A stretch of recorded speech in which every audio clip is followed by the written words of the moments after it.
Guys, good morning, good morning. Nagluto tayo ng kilawin. Itong manok, tinuno ko itong manok. May manok siya, tinuno ko. May green chili, may onion, may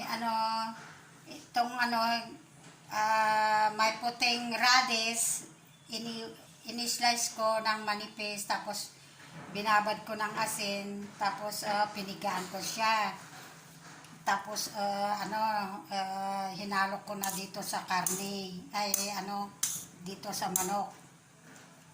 Nagyan ko siya ng sibuyas, green chili, at luya, ginger, at lemon juice.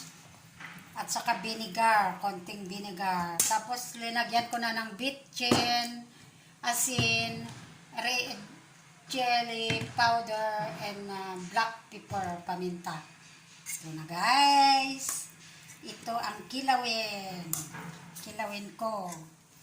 Kasi nag-iisa lang ako. 3 araw ko na ulamin to. Ayan. Halo-haloin natin kasi linagay ko na yung asin niya, paminta na. Kasi nakalimutan kong yung video.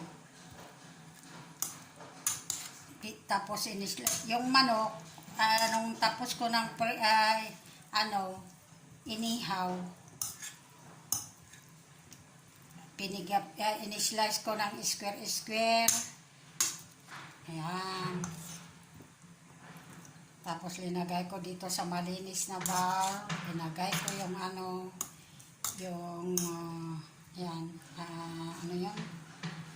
yung puting radish, pinigaan ko, linagay ko dito.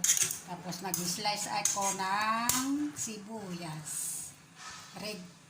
Yung green chili. Tapos ginger. Yan. Pinag-mix natin lahat.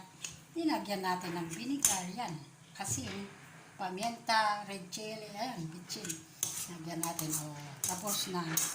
Sarap na, natatakam na ako guys. Hanggang dito na lang.